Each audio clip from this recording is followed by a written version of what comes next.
Namaskar, Namaste, welcome to Hillside and to our journey through the fascinating world of African diaspora genealogy and ancestry. My name is Bishop Jack Bomar and I serve as the presiding bishop here at Hillside. And I'm excited for you to join our members and founders of Good Genes Genealogy Services who will guide you through our amazing stories and discoveries from other Hillside members. You will also have a chance to learn more about how to trace your genealogy on an interactive technology platform also included in this video presentation. Before I conclude, I want to share with you my initial journey into my family's genealogy. A couple of years ago, I invited Dr. Ann Kimbrough to join me in tracing my ancestry and could only go as far back as my great-grandfather and great-grandmother at the time on my mother's side. And through her services and that of her assistant cousin Mark, I learned a lot about my family that I didn't know, and come to find out my great-grandfather was a lieutenant in the armed forces, the Army, and no one in my family knew that. And so what it has done is it's brought such enlightenment to the family and a sense of pride and joy and knowing who we are. And for many instances in our culture, we can only go back so far in our history. But their services and that of Dr. Ann and what they were able to share has been such a blessing to me and my family. So I want to encourage you to embark upon this journey. Get ready for an exciting time. Thank you so much for joining our community of legacy enthusiasts and story seekers. Let's begin. Today we're here with Valerie Toliver.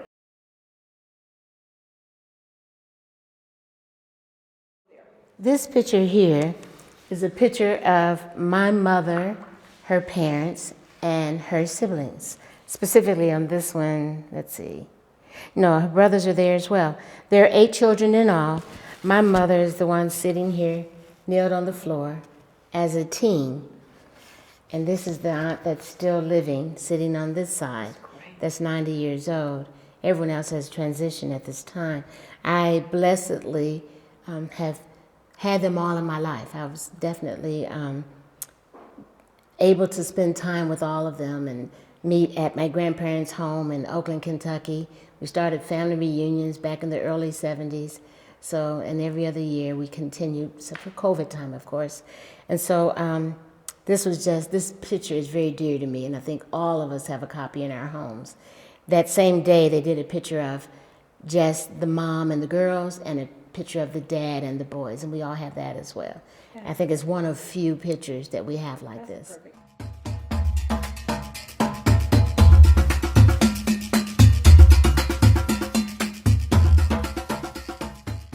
It was actually almost 35 years ago in Milwaukee, Wisconsin. I took a video class at Black Museum, and he taught us how to interview our relatives and tape it to have for future use. And he also had a genealogist come and speak to that class, and that immediately sparked my interest. So I did that summer interview 2 of my great aunts, and I still have that, and of course at this time have digitized those interviews. And then at that time there was not much available on the internet. So I actually drove about 2 hours from Milwaukee to Madison to the university's library to do search, but it was all on microfiche. So you weren't able to bring things home. You could try to copy what you could. And because of what that all entailed, I lost some interest at that time, kind of put it on the back burner. So over the years, I went back and looked at it and tried to go a little further. My sister had the wonderful idea in the 70s to interview my grandparents. And then in later years, we interviewed my mother and her siblings. So we have all of that on video, and I've got most of those videos that I'm gradually digitizing. So it was an excellent start of some very good information.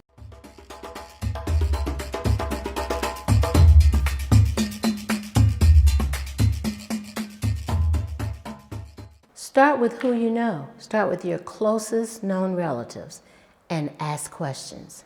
I've told the young people that even if your parent is only in her 30s, 40s, 50s, still start the conversation, because it may be something that she doesn't remember to tell you about when she's in her 70s and 80s. You know, so start the conversation, take good notes, video if you can, and then compare notes. Talk to other relatives, see what their feeling is about that same situation. Just start the conversation. Unfortunately, my mother in her later years had Alzheimer's. So I lost those last years to get more information. Gratefully had asked a lot of questions up until then, but before I became more trained in what I'm doing, I didn't know the right questions to ask, you know, but I got enough information to know where to go from there to search further. So ask questions, take good notes, find a means to record what you have. Find an inexpensive tree program so you can see visually what that looks like, and then build on it from there. I blessedly have one aunt that's still living who's 90, who has very good recall, very solid in her memory. So I'm able to ask her questions, and then I go and I check on Ancestry, and it all matches up. Because you're right, Big Mama did live with them. I couldn't understand what happened. And she explained to me what happened about her getting ill and having to leave the country so she can be closer to her doctors and things like that I wouldn't have known by just seeing something in black and white that she's at that cousin's house. It's interesting because your family that never had the desire to research further may not even know something that's happening right near them. I found the gravesite of that second great-grandfather who had been enslaved and served in the Civil War. I was able to find and put my hand on his gravestone and his wife's gravestone and those of his children. I had to get directions from other cousins how to get from our little country church back up through the wooded area and the small roads to get to the second one. And no one knew except for me finding out through the interview that my sister did with my grandparents, that that's where my grandparents met, at that church. You know, even my aunt, she said, "Really?" I said, "Yeah," she said it herself on the tape that everyone was able to listen to, but no one took notes. I transcribed the tape by hand so I could read into exactly what she's saying. And they got married at they met at that same church that my great-great-grandfather is buried at. So had I known years ago to ask her more questions, she had to have a relationship with him. She attended the same church with him, his wife and his children.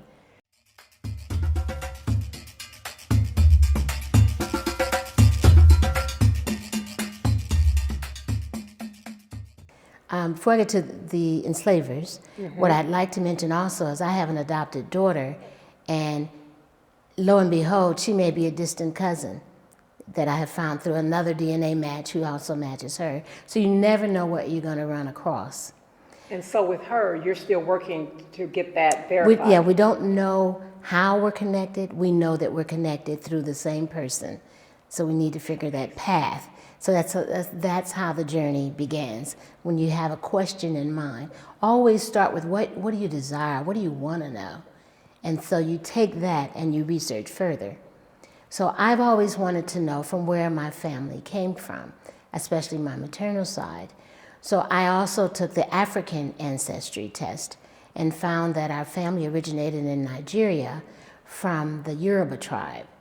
A cousin on my dad's side did it as well, and we originated also from Nigeria, from the Hausa side. So I want to know, who is that ancestor? Who is that one that was overseas in Africa, Nigeria, that ended up on a boat and here in America? Now I know that's grandiose desire, but it is my desire to keep going. So what I did was I was blessedly able to find a couple of my relatives, my ancestors, who served in the United States Colored Troops in the Civil War. Those records were included pension files, which included information from who they were enslaved by. That information got me to that enslaver and his records to show who he purchased this ancestor from. From that record, I was able to see that That last name, Shields, was also in my match list. There's a match list of other people who are related to you, normally a large list of cousins. So there's a 4th to 6th cousin with that last name, and we're related by blood. So I researched that backwards, back to his tree, connecting to what I had found. And yes, lo and behold, there was a match. His, I think it's his 5th great-grandfather, is actually my 3rd great-grandfather, because he not only enslaved my ancestor, which was my 2nd great-grandfather, he fathered him. He is the biological father of my 2nd great-grandfather, who was enslaved in his home. And of course, that would also mean that his mother had been enslaved in that home. Unfortunately, I have no further information on her as of yet, but that is the journey that I'm on now. And you're still looking, you've been looking for the mother for a long time. Yes, it takes a long time. That's what people have to be very patient with your research. You know, that you're not going to find it immediately. You have to be committed. If it's something you desire, you have to maintain your commitment and continue to search and find other avenues. When I contacted that cousin, that extended cousin, he was not even aware. In fact, his comment was, no, my ancestors weren't enslavers. And I said, well, did you read the will? He said, yes, I've read the will. And I said, well, did you go to page 6, the 3rd paragraph down, underneath the cattle? It is listed 3 Negroes, and they're listed by name, Allerton, Peggy, and Ben. Ben is my great-great-grandfather. And he actually eventually apologized. He had not searched it that thoroughly. But one thing as a black researcher that we know is when we go to the wills, we have to go past all what the enslaver finds really valuable. And that's every good in his house, from plates to chairs to bedroom furniture, till we get to the animals. And we are always below the animals, because although he sees us as a monetary value, we're not as valuable as his animals. Sometimes in the will of that nature, this was more of an inventory, and they list their items. So in that particular will, he actually sold these 3 enslaved for about $500 apiece, which is, you know, quite a bit in that time. One was his actual biological child. The other 2 may be as well. I am not sure who those other 2 are, and that search continues. There's a list of about 20 more for $15, $20. I found out later they were being rented out. At that time, they were being rented out to be returned back to the family. So that was one of my biggest finds.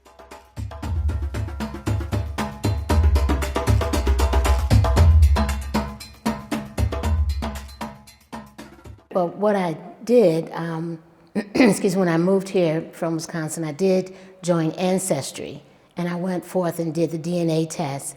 And blessedly, just a matter of years ago, before my mother transitioned, was able to do her DNA test. And that has opened up so many doors for me, because I have some of the factual information, or at least oral information given by my maternal side of the family. But to be able to go online and to find confirmation of information they've given and to expand that information further.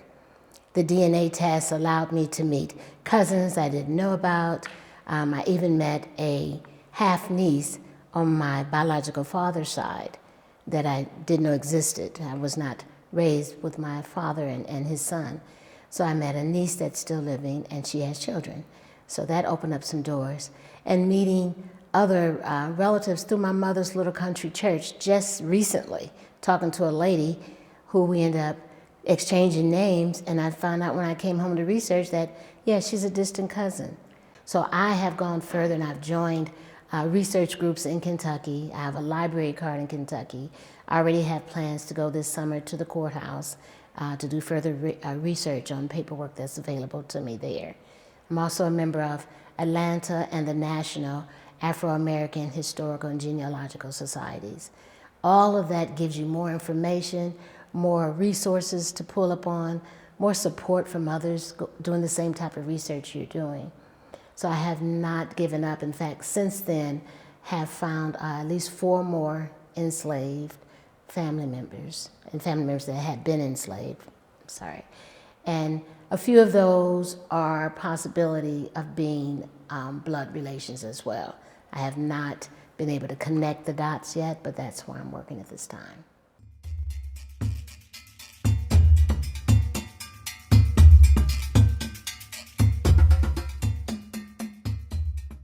It has definitely given me a greater sense of self. It gives me something to fall back on, to know, as I explained to the young people in my family, I did a presentation at one of our family reunions, is that we're resilient people. We're strong, resilient people. That this great-great-grandfather, as a prime example, after serving in the United States colored troops and having to forfeit some of his pension over to the enslaver because their lost funds, lost profit from allowing this enslaved person to go fight. They get paid back by the government. So that's how that became a paper trail for me to find him. But even after that, he went on to have his own farm, marry, have several children. And one of those children who eventually became my parent because of him. And I'm just so grateful. And that's, like I said, that's just one story. You know, there's others where I found that he had to fight to get any pension while he was living and being disabled from the war. He transitioned, his wife continued to fight.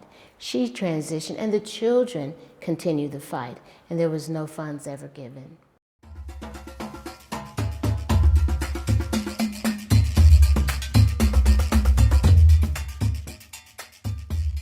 All of us first cousins said, it's time, we need to see one another. So myself and two other cousins decided we would have what we call a mini reunion. No catered food, no money collected, no t-shirts. We're just gonna get together, we're gonna eat, we're gonna enjoy ourselves and talk, share good times and take pictures, and had a marvelous time.